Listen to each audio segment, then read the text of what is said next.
بسم اللہ الرحمن الرحیم اللہم الہمنی رشدی واعوذنی من شر نفسی۔ بات چل رہی تھی کہ حضور پاک صلی اللہ علیہ وسلم کو جو 10 بڑی بڑی فضیلتیں دی گئی ہیں جو کسی اور انبیاء اور رسول کو نہیں دیا گیا، تو ان میں سے ایک فضیلت یہ ہے کہ حضور اقدس صلی اللہ علیہ وسلم پہ قرآن مقدس جیسی کتاب اتاری گئی جو کسی اور نبی پہ نہیں اتارا گیا۔ اور انبیاء علیہ السلام پر تو چھوٹی چھوٹی کتابیں اتاری گئی ہیں، لیکن حضور اقدس صلی اللہ علیہ وسلم پہ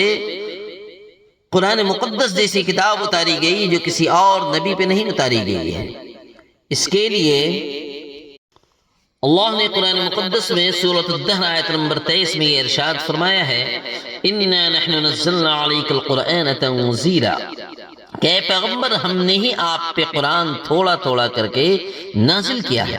تو اس آیت مبارکہ میں یہ بتلایا گیا کہ ہم نے آپ پہ قرآن مقدس جیسی کتاب اتاری ہے۔ اب حضور اقدس صلی اللہ علیہ وسلم پہ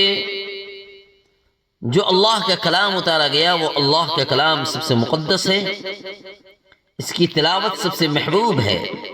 اسی لیے اللہ کے رسول کی فضیلتوں میں سے ایک بات یہ بھی آتی ہے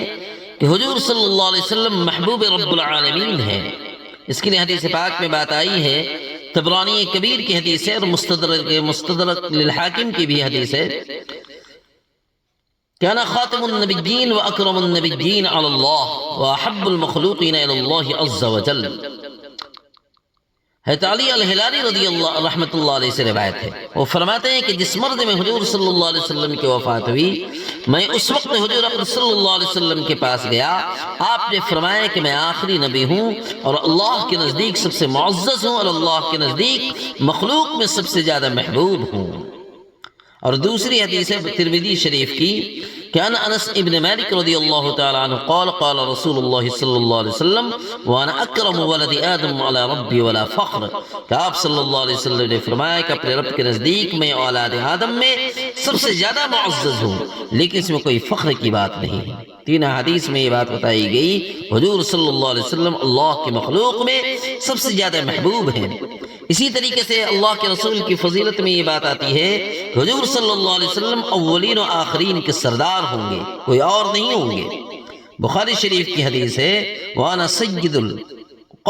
سَيِّدُ الْقَوْمِ يَوْمَ الْقِيَامَةِ۔ ابو ہریرہ رضی اللہ عنہ راوی وہ فرماتے ہیں کہ میں ایک دعوت میں حضور صلی اللہ علیہ وسلم کے